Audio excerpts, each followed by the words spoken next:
Hello everybody, and you, like Bootleg Bang, are sitting there sobbing because you forked out money for the Fantasy Duel version of Voltron. It's just got worse and worse, isn't it? But thankfully there is an alternative. If you didn't buy this, then thank your lucky stars, because this has just landed on my doorstep. This is the Titan Power King of Beasts. It is basically an action figure take on Voltron, but it's slightly stylized, but it looks outstanding. A quick look around the box. Very, very basic box. Nothing that you wouldn't expect. Then we have him in his kind of static heroic pose. And here we have him again showing off just some of that articulation. Comes packaged in a really nice, sturdy styrofoam housing. And boom! Here we have him out of his plastic prison, and this is more like what I was expecting from a Voltron figure. This looks incredible. He's got lights in the eyes, heavily articulated, got that really nice anime look to him. And he's really heavy. He's actually very heavy indeed, slowing down my display base, which is not ideal. But hey, he definitely looks the part, and just look at how clean he is around the back there. Love the way the sword and the shield can be mounted on his spine. Fantastic, gorgeous looking figure. This is what we should have had from the mess that was Fantasy Duel. Yes, this doesn't transform. Apparently they are making one that does. But for those of you that love posing your action figures, I highly recommend this. This is an exceptionally well-made piece. If you're familiar with things like Flame Toys and things like that, it's easily comparable. I mean, just look at that. That is a thing of beauty, isn't it? Love the depth in those legs. The colours are extremely vibrant. I love the fact that we've got this light up feature in the head as well. It's not an essential part of the figure, but it's definitely a nice little addition. I wasn't necessarily expecting. I love just the huge chunk and mass that is Voltron. I mean, just look at the posability. Must apologise if you see like splats of blood on this guy. I actually cut my finger earlier on. Lack of concentration. But just look at this heel to toe ratio there. The balance is exceptional. You move these knees and these thigh panels slide. It's incredible.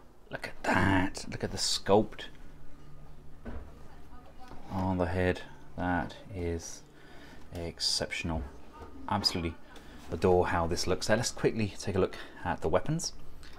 We've got the double blade here, which does just tab in together. Doesn't tab fully. Tabs enough to hold together, and it's definitely detailed enough, I feel. Really nice long blades. If we look in the mouth of each of our lions, there is a button just on the ridge, so we can light up the eyes on the lion hands as well as the feet. We've got these lasers in there as well. God, I wish I'd have known about this thing prior to investing in Fantasy Duel. I really do, because this is leaps and bounds better. Said it once, say it again. This is easily on par with the likes of Flame Toys. Loving the insignia. Actually really happy with that kind of matte finish they've gone for.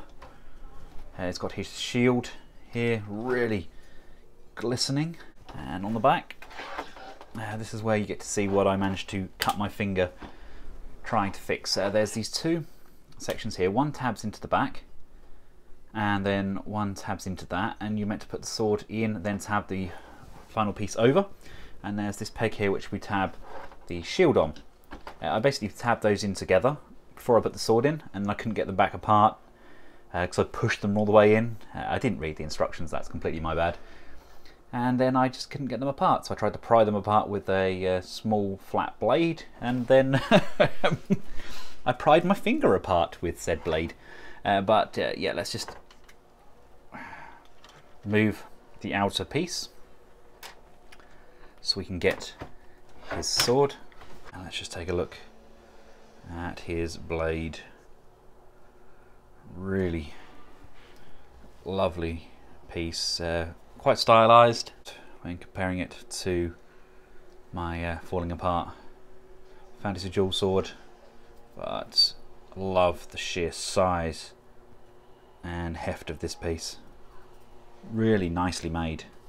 And again, just taking a look at the shield, we've got this handle on the back which tabs in. Handle's maybe a little bit loose in comparison to everything else, and if you look, there's another adapter piece just here. So what we do, if we want to mount this on the back, we can flip this out, pop this in the reverse, and then this tab here will just come round, and that's going to peg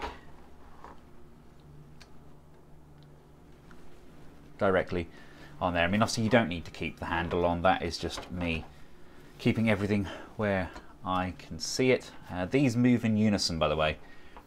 They're all on one piece, and my goodness me, do they look amazing. How good does that look? And now, don't quote me on this, but I think maybe this fist is mounted on the hinge incorrectly, because you've got a hinge here which allows the fists to pivot inwards, right? But it only works one way, so you have to rotate the head around. You can't get the wrist to pivot inwards with the fist facing this way. The hinge has to be around, which I wouldn't necessarily think you'd need the head to be tilted like that. I could be completely wrong. I will take it apart, I think, and just have a little investigation, because I'd imagine you'd prefer to have the wrists tilted with the lion head the right way up. Let's take a look at the articulation in full. The head can look down nicely. We've got rotation on the ears, they go up and down. Head can look up that much, and we've got nice rotation left and right. We've got a wonderful butterfly joint on these arms.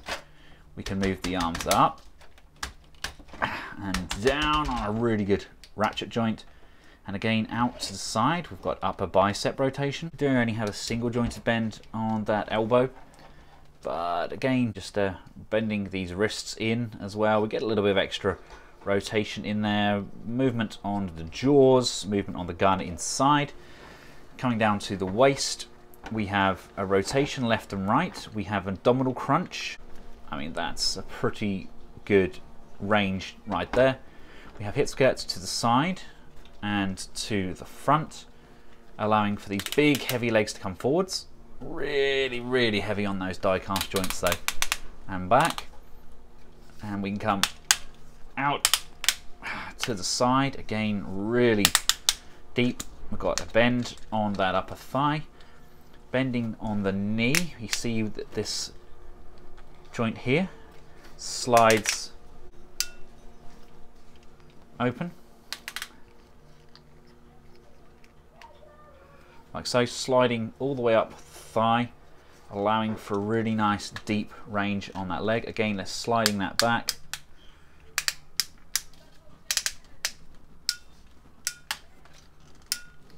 Really love how that looks.